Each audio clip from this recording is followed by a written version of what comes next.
Yeah, I'll just comment on that. I think that what's been surprising to me in this journey is exactly that. You know, yes, there are green jobs, there are installers, there are solar panel people, but it's really looking at the growth in the sectors. And in Westchester, we certainly see tremendous growth in the healthcare sector. I know Westchester Medical Center is here. I don't know if there are any other healthcare providers here. But we had a wonderful roundtable last month at Presbyterian, at New York Presbyterian, to talk about sustainability in hospitals.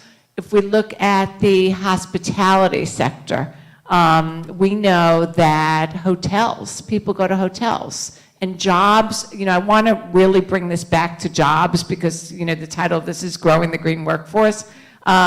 Jobs are created in that hospitality sector, and I know Walter Recker and his team works on career ladders in that sector because they are terrific. Biotech, Regeneron.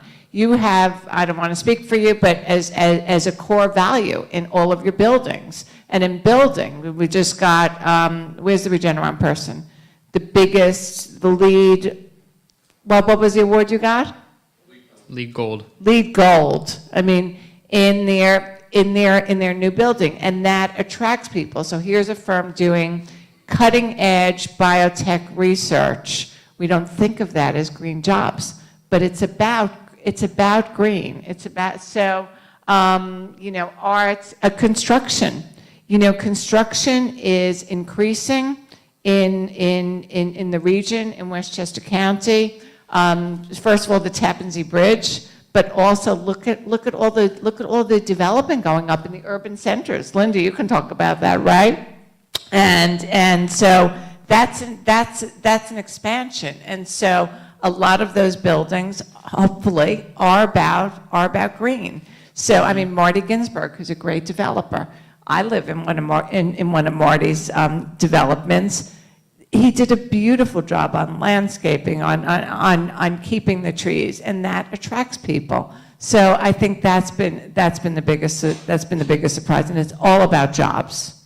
Exactly. And Marcia, you worked on the state's Regional Economic Development Council, and also targeting those strategic industries is key to their strategy as well, right? Mm-hmm. So it's about aligning our local efforts with the state's regional efforts. Absolutely, and I think one of the most interesting sectors that's growing in the Hudson Valley is the whole food and beverage sector, particularly farm to table, microbreweries. So all of these companies are using natural products. They're working with our farms. We see an expansion. We see an expansion of tourism. We see an expansion of people hiking and biking and the trails that are going up, and that's about producing jobs, and it's all related to green. We wouldn't think of it specifically as a green job, but it's related to green. Exactly. I've worked for the county for a long time and seen different economic development campaigns go out there, but one common denominator and thread that I've seen for the past 12 years now is the quality of life. And why do people want to come and live, but also work and start a business in Westchester County? And we weren't maybe calling it green, 10 years ago, 15 years ago. We were talking about the quality of life, but this absolutely goes hand in hand with what we're talking about today. So, Sharon. I just want to add, based on what Marcia said too, when all these people are coming to Westchester, and actually Ginsburg just built something down on the Ossining waterfront, what that's doing is driving local jobs and local businesses. Mm-hmm. And small business is a huge driver in Westchester, getting back to jobs. You add restaurants, you add clothing stores, you add whatever, you need people to work in them. Right. Exactly. Conversely, I just want to point out too that there's a lot of space, I think, in Westchester for entrepreneurism, and I heard a really interesting story, and actually not from Westchester, but that's played out nationally, which is someone took their computer engineering skills and created a software product which they then sold to all the energy companies that allowed the energy companies to compile all the data of energy usage in a neighborhood so that when any individual got their bill, they saw what their neighbors were using as well. And it was sort of like, oh, wait a minute, why am I paying $120 and he's only paying $70, which drove change. But that started with somebody, an entrepreneur in engineering, who drove significant change and created a very large company that was actually just purchased by Oracle. So it can come from a lot of different directions. And I'd like to add something, and Sharon, I might disagree with you a little bit here, but, the major corporations, the major headquarters are still very, very important in Westchester County. And as much as we love all businesses, these are high-paying jobs, and they create other jobs. I'm looking at Renee Brown. C.W. Brown does a lot of construction and refitting in those buildings. And I think we have again, I'm calling on Regeneron, but we have a wonderful corporate structure here that really respects green. I mean, Heineken has a robust sustainability campaign that they share with us. Regeneron, well, Starwood's not here anymore, but Starwood, who was here, all of these companies are about sustainability, and we want those employers to stay here and to grow here. Yes. So, speaking to Sarah, I see the other shoe that Agera is also in the real estate business. So, the Briarcliff Office Park. So Yes. It's very exciting, and they promised us that the next certification is going to be the Briarcliff Office Park. But what's exciting? How many businesses do you have? In our office park, I believe we have 15 different businesses within our complex. So they're going to be in a position to be able to share what they've done with the other 15 businesses in the complex, and just, really, and the next industry forum is going to be on real estate in October, because we feel like moving the needle, moving Right. jobs, it's really going to be in the real, there's just so much exponential capacity in the real estate sector. Right, and Danny, as you mentioned, it's really about just spreading the word. Agera Energy is a non-traditional, sustainable company, Right. but what we did is we just took the opportunity to involve our employees and really just listen to our customers' needs as well. Your customers will tell you what they want. Our customers told us that they were looking for a green product, so we decided that was the next best step for us, is to provide a green, renewable product for them, and then we just incorporated that into our, I would like to say, our corporate social responsibility brand, which we label Agera Cares. Under our Agera Cares brand, we have our environmental sustainability practices, as well as what we do in the community, our community outreach programs, our volunteer efforts at local food banks, soup kitchens, etc. So we get all of our employees involved, and we take it from the top down. So I just want to, we have more questions. Oh, sorry. Yes, Lori, I was going to say something. I just wanted to ask, I think when you talk about HR, and you talk about jobs, and a natural part of all of that is recruiting. So I'm curious to see how your dedication to sustainability applies in your recruiting efforts. So for Agera, as I mentioned before, what we've done is within our job descriptions that we're posting, we're explaining to future employees that we are a sustainable company, and this is what we're looking for. And if you want to be involved in a company who is, moving forward in this direction, this is the company that you want to work for. So we started with our job descriptions. Then when they come on board, we also give them our employee handbook, which has our environmental policy. So with the business challenge, it really made us take a step back to focus on, how are we going to recruit new employees, and what are we going to tell them about our mission and our vision going forward. So it's really helped us. There was another question. Nikki. Thanks. So I have a comment and then a question. I'm glad you all mentioned real estate and downtown development because, as everybody knows by now, that's where millennials want to live, is in walkable urban centers. And if, you can recruit them all you want, but if they don't have a place to live in Westchester that they can afford, that meets their criteria, then, it'll be a hard decision for them. And by the way, people like me, empty nesters who want to move out of their single-family house into a walkable downtown green building, also love that. So maybe that could be a whole other topic for another Definitely. green building.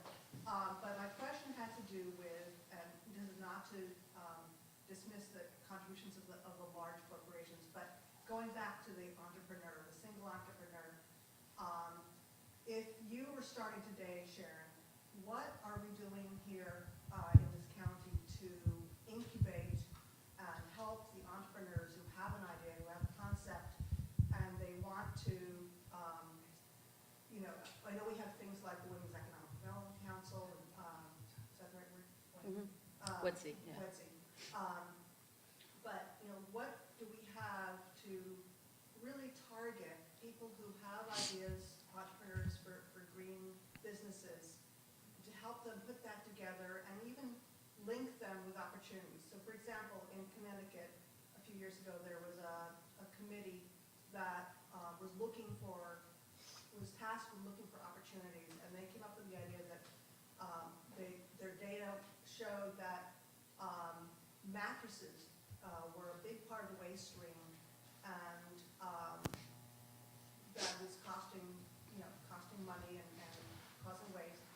And so a business was formed to pick up and recycle and reuse that fiber in the mattresses. So that provided local jobs. It took waste out of the waste stream. It was a win-win for that region. So what are we doing, or could we do, with the organizations that are represented here to really target and nurture and incubate those present-day people with a concept? I want to thank you for bringing that up. I think that's a big hole. It's a really big hole. And I'll start first with financing, which is really where I come from. You can get financing from, Kim Jacobs, what's the name of her bank? There you go, which is an amazing resource if you have a small enterprise. But where the hole is for entrepreneurs who need larger chunks of money to support their efforts. And I'm not talking about VC, I'm talking larger chunks of money.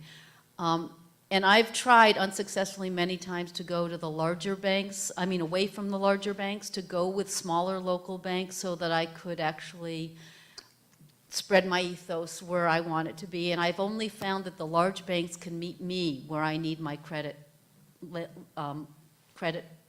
capacity to be. What we could really use would be some more, I don't know if it's called community-based or venture or some kind of based lending that would match problem solvers with capital, with growth plans, and with exit strategies to address specifically what you're talking about. There's a lot of opportunity out there, especially in tech, where you have really efficient approaches. Maybe even it matches with larger corporate partners because they have some deep pockets and they want to put it to good use in order to build these projects, so they're building bridges. Not everybody has to live on their own island anymore. And I think the more people can work collaboratively, the better. And I'd like to applaud WGBC for all the work they do, but they really hit early stage entrepreneurs in a much, not everybody there wants to scale. So you really have to define it. You have to define it, put it, give it a process, find the corporate partners. Maybe it's even a corporate partner, financial institution or non-financial institution, and match that with entrepreneurs who have the ideas. And then you could get a really good lift on that. Thank you. Does anyone want to add anything to that from the panel, or should we? Thank you. Walter, yeah. We have time for a couple more questions. Yeah, I want to pick up on what Marcia mentioned earlier. Was kind of interesting that I think ties a lot of this together, which is the local sourcing and the farm to table movement, which is really big. When you think about it, we have a truly unique position here in the world, being in the Hudson Valley at the epicenter of suburban and urban environment and tremendous financial and education institutions all at a crossroads, right? So one of the things that's kind of interesting, and there was an event right here a couple weeks ago on entrepreneurship here at WCC, and there's another major one coming up in the fall that the Hudson Valley EDC puts on called the Beer, Wine, Spirit, and Cider Summit. And what they do, last year they had 300 entrepreneurs who have started businesses like the Kaplan Lawrences and the Yonkers Brewers. And it kind of interestingly enough, it plays right into a green strategy in local sourcing and partnering. Because what you've had is a renaissance of farms now and cideries and all become suppliers for people. There's a guy who spoke at the entrepreneurship panel. He created this concept called ZIPS. This is new product and packaging, which is now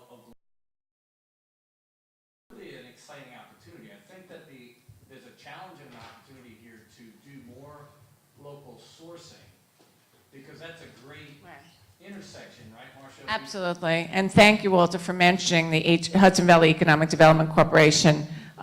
They have a very robust food and beverage alliance, and they're all about bringing those businesses together. And I think one of the interesting stories we've seen that really ties a lot of this together is the success of Yonkers Brewing. Three young people who started. They're a microbrewery, and they located in Yonkers. They are millennials. They attract millennials. It's transit. They're right off the train station. It's a hot place to go, and it's green. So it ties, and I want to always bring it back to the topic. It's a job creator. Exactly. It's a job creator. Absolutely. One more question, yes.